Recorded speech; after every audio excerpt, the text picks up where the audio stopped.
اعوذ باللہ من الشیطان الرجیم بسم اللہ الرحمن الرحیم صلی اللہ تعالیٰ علی حبیبہ محمد وآلہ وسلم۔ السلام علیکم خواتین و حضرات۔ حضرت اسماعیل علیہ السلام کا قصہ جو قرآن پاک میں بیان کیا گیا ہے، اس میں جو خاص نقطے ہیں وہ ہم نے پریویس ایپیسوڈز میں آپ کے ساتھ شیئر کیے تھے حاصل تفکر کے نام سے۔ چند پوائنٹس جو رہ گئے تھے، آئیے ان کے حوالے سے آج بات کرتے ہیں۔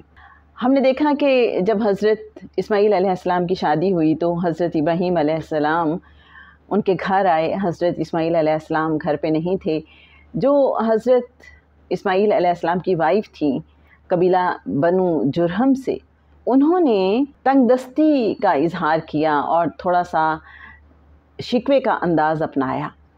تو حضرت ابراہیم علیہ السلام نے انہیں جاتے جاتے یہ پیغام دیا حضرت اسماعیل علیہ السلام کے لیے کہ ان سے کہنا کہ اپنی چوکھٹ بدل لے۔ حضرت اسماعیل علیہ السلام سمجھ گئے کہ اس سے کیا مراد ہے، کیونکہ یہ تسلیم و رضا والا گھرانہ ہے۔ اگر ہم اوور آل حضرت ابراہیم علیہ السلام کا طرز فکر دیکھیں، طرز عمل دیکھیں، تو وہ تو سر تسلیم خم کرنے والے ہیں۔ وہاں تو شکوے شکایت کا نام و نشان تک نہیں ہے۔ ایسی فیملی میں ایک ایسے فرد کا ہونا کہ جو مصائب و آلام کا شکوہ کرنے والا ہو، جو شکر گزار نہ ہو، تو آپ سمجھ سکتے ہیں کہ وہ سوٹیبل بات نہیں ہے۔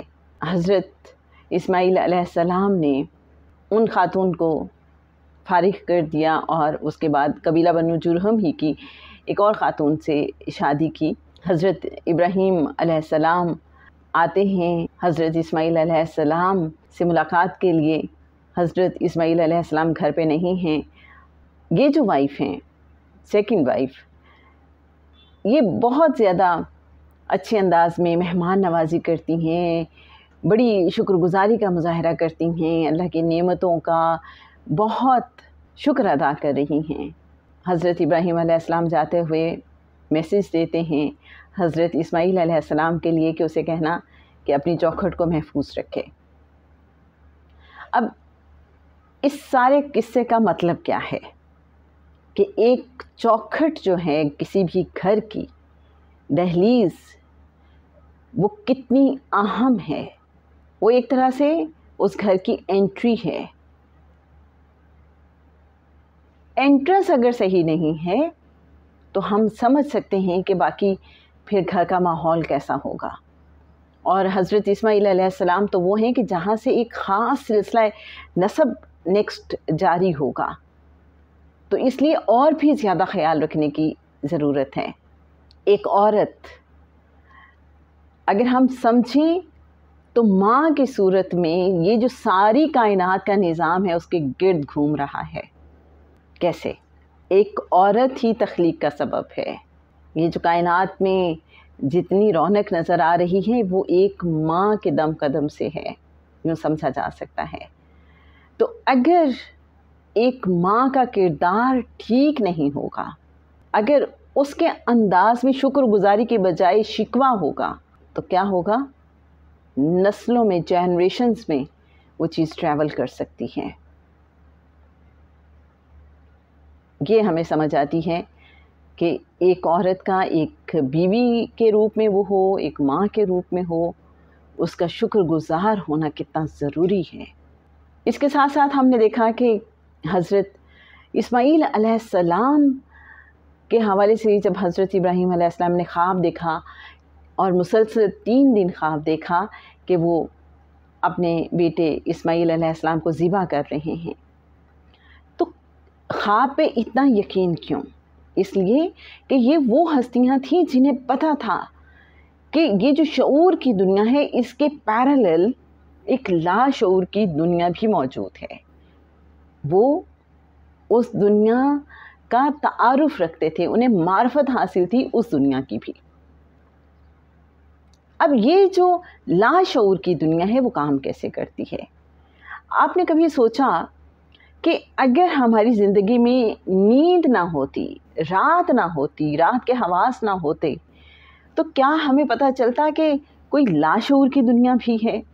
ہم اپنی زندگی کا ایک بہت بڑا حصہ جی ہاں، تقریباً نصف زندگی ہم لاشعور کے سٹیٹس میں گزار دیتے ہیں. جیسے جو بڑھاپے کا دور ہے آپ وہ سمجھ لیجئے، جو ہمارا بالکل ارلی چائلڈہڈ ہے اس میں بھی ہم زیادہ لاشعور کی کیفیت میں ہوتے ہیں. ایک بچہ جو ہے آپ دیکھیں کہ وہ لاشعور کی کیفیت میں ہوتا ہے. آہستہ آہستہ وہ جو اس مادی دنیا کے عالم ناسوت کے رنگ ڈھنگ ہیں ان کو اپنانا شروع کرتا ہے، ورنہ جب وہ دنیا میں آتا ہے تو بالکل لاشعور کی کیفیت میں ہوتا ہے. اسی طرح سے جب ہم خواب میں ہوتے ہیں تو ہم لاشعور کی کیفیت میں ہوتے ہیں. یہ جو شعور کی کیفیت ہے، جی ہاں، یہ مکان و زمان کی قید میں ہے، اس کی پابند ہے. اور جب ہم لاشعور کی کیفیت میں ہوتے ہیں تو ہم زمان و مکان سے آزاد ہوتے ہیں. ایک اور بڑی مزے کی بات اہل معرفت ہمیں سمجھاتے ہیں. وہ کہتے ہیں یہ جو خیال ہے اس کا تعلق لاشعور سے ہے. کیسے؟ اب آپ یہ دیکھیں کہ اگر فرض کریں آپ مدینہ منورہ جانا چاہیں تو اوبویسلی اس کے لیے بڑا اہتمام کرنا پڑے گا، انتظامات کرنے پڑیں گے، اور اس کے بعد ہم کئی گھنٹے لگا کے وہاں پہ پہنچیں گے. ایسے ہی ہے. لیکن شعور کی دنیا سے ہٹ کے جب ہم خیال کی دنیا میں سفر کرتے ہیں، ہم نے تصور کیا، ہمارے خیال نے وہاں تک رسائی حاصل کی اور ہمارا خیال مدینہ منورہ پہنچ گیا اور ہم نے اپنے آپ کو وہاں فیل کیا.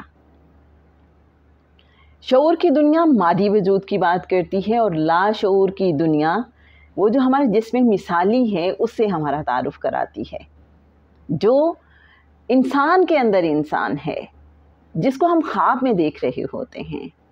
اب خوابوں کا ہماری زندگی پہ اثر ہوتا ہے، کتنا زیادہ اثر ہوتا ہے. آپ نے دیکھا ہوگا بعض اوقات ہم اچھا خواب دیکھتے ہیں تو صبح سویرے ہمارا موڈ بڑا پلیزنٹ ہوتا ہے. جی ہاں، اس لیے کہ خواب کے اثرات ہم پہ ہوتے ہیں. وہ جو لاشعور کی دنیا میں ہم نے وقت بتایا ہوتا ہے اس کا اثر ہمارے اس مادی وجود پہ، ہماری اس شعوری زندگی پہ آتا ہے.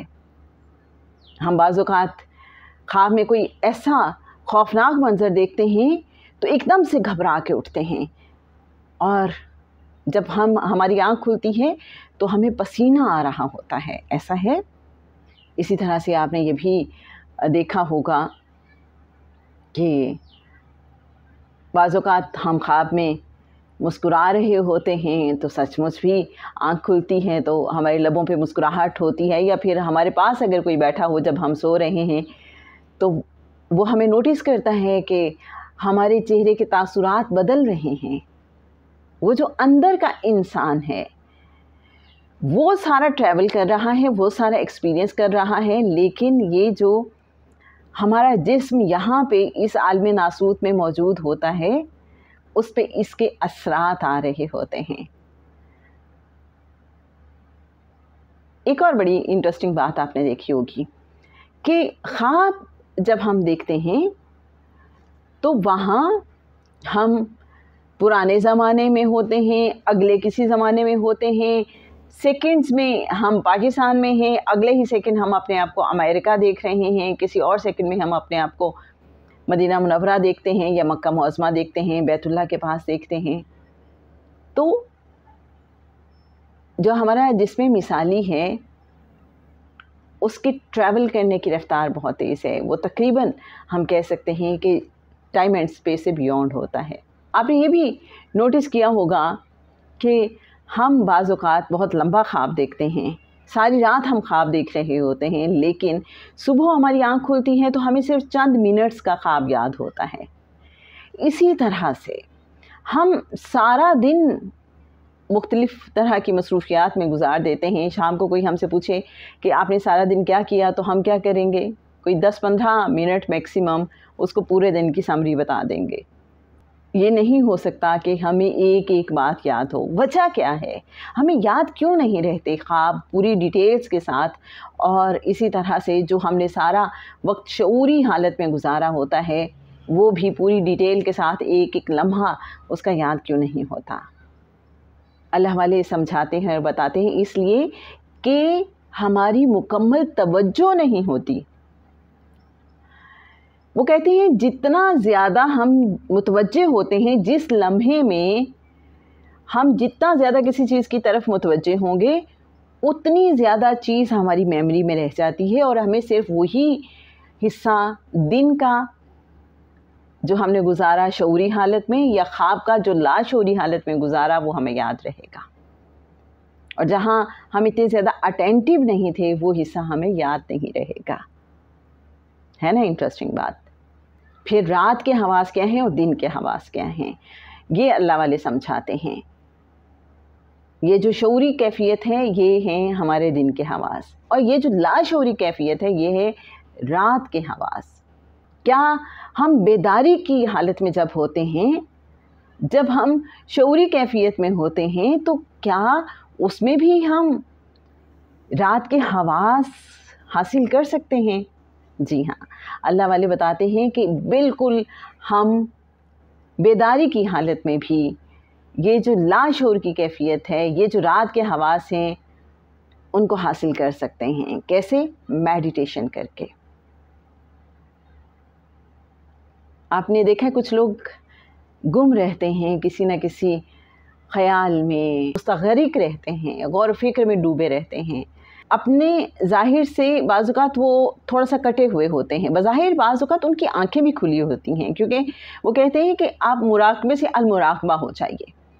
جب آپ مراقبے میں ہوتے ہیں تو obviously آنکھیں بند کر کے آپ تصور کر رہے ہوتے ہیں، اور ایک پوائنٹ ایسا آتا ہے کہ جہاں آپ شعور کی دنیا سے ڈسکنیکٹ ہو کے لاشعور کی دنیا سے کنیکٹڈ ہو جاتے ہیں، اور اپنے گرد و پیش سے بے نیاز ہو جاتے ہیں. ایسا ہے، بہت لائٹ سی فیلنگ ہوتی ہے، ایک بہت جیسے ایک لطافت کا مقام ہے، وہ انسان اچیو کر لیتا ہے. کچھ لوگوں نے تو یہ بھی ایکسپیرینس کیا، اور وہ کرتے ہیں ایسٹرل باڈی والا جو ایک ایکسپیرینس ہے، کہ انہیں لگتا ہے کہ جیسے ان کا یہ جو ظاہری جسم ہے، مادی جسم ہے، اس میں سے ایک انہی جیسا انسان باہر نکل کے جا رہا ہے، اور یہ مادی جسم اس کو دیکھ رہا ہے. جی ہاں، جس میں مثالی وہ جو ہمارا خواب کے اندر انسان ہے جس کو ہم دیکھتے ہیں، انسان کے اندر والا انسان. تو یہ حقیقت ہے سب کچھ. کچھ لوگ ایسے بھی ہیں جن کو پھر لاشعور پہ اتنا کنٹرول ہو جاتا ہے پریکٹس کے ذریعے کہ وہ کھلی آنکھوں کے ساتھ وہ جو اندر کا انسان ہے اس کے ساتھ وقت بتاتے ہیں. کھلی آنکھوں سے وہ جو لاشعور کے حواس ہیں ان کو ایکٹیویٹ کر لیتے ہیں. اب سوال یہ پیدا ہوتا ہے کہ پرپز کیا ہے ہمارا؟ کیا ٹوٹل لاشعور کی دنیا کو اچیو کرنا، لاشعور کے حواس پہ کنٹرول حاصل کرنا، یا اصل میں ہمارے پاس یہ صلاحیت ہونی چاہیے کہ ہم جب چاہیں شعور سے لاشعور اور لاشعور سے شعور میں سوئچ کر سکیں؟ ایسا ہے، ہم بہت سے معرفت والوں کو دیکھتے ہیں جو ایک ہی وقت میں بہت سی جگہوں پہ ہوتے ہیں، بہت سی ڈیوٹیز پرفارم کر رہے ہوتے ہیں، جنہیں شعور اور لاشعور میں سوئچ کرنا بھی آتا ہے اور بیلنس قائم رکھنا بھی آتا ہے، اور وہ کسی کو پتہ بھی نہیں چلنے دیتے. بظاہر وہ ہمارے سامنے بیٹھے ہوتے ہیں، لیکن ایٹ دا سیم ٹائم اپنے لاشعور سے وہ بہت سے کام لے رہے ہوتے ہیں. ان کا وہ جو جسمی مثالی ہے، وہ جو اندر کا انسان ہے، وہ کہیں نہ کہیں اور موو کر رہا ہوتا ہے. کبھی آپ نے سنی ایسی بات، یا ایسا آپ کا مشاہدہ یا اپنا ایکسپیرینس ہے؟ اگر ہے تو ضرور شیئر کیجیے گا. اور جناب فائنل اب ایک اور بات، آقا صلی اللہ علیہ وآلہ وسلم کی عمر مبارک جب 40 سال ہوئی تو آقا صلی اللہ علیہ وآلہ وسلم کو 6 ماہ تک مسلسل سچے خواب آتے رہے، اور اس کے بعد وحی کا سلسلہ شروع ہو گیا. ہم اکثر ایک بات سنتے ہیں کہ جو سچا خواب ہے وہ نبوت کا 46واں حصہ ہوتا ہے. اب کیسے؟ اس کی کیلکولیشن ذرا کر کے دیکھیے کہ 23 سال جو تھے ان کے جو پہلے 6 مہینے ہیں وہ آقا صلی اللہ علیہ وآلہ وسلم کو سچے خواب آتے رہے.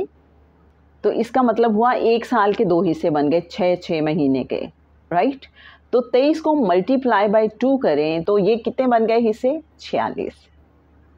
تو اس نسبت سے وہ جو آقا صلی اللہ علیہ وآلہ وسلم کو ابتدا کے 6 مہینے سچے خواب آتے رہے، اس کی طرف نسبت جوڑ کے یہ بتایا جاتا ہے سچا خواب نبوت کا 46واں حصہ ہے خوابوں کے حوالے سے۔ اور یہ حواس کی بات ہے ساری، شعور اور لاشعور کے، یہ ہمارے اندر ہی ساری دنیا ہے، یہ سمجھ آتی ہے جناب۔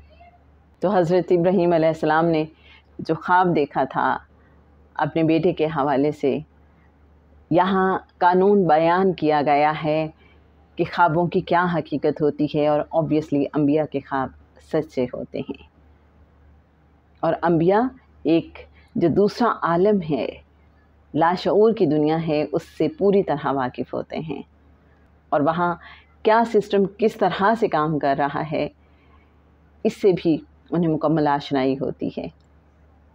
جناب آج کے لیے بس اتنا ہی، نیکسٹ انشاءاللہ حضرت لوط علیہ السلام اور ان کی قوم کے حوالے سے بات کریں گے۔ اللہم صلی علی سیدنا و مولانا محمد معدن الجود والکرم وعلی آلہ وبارک وسلم۔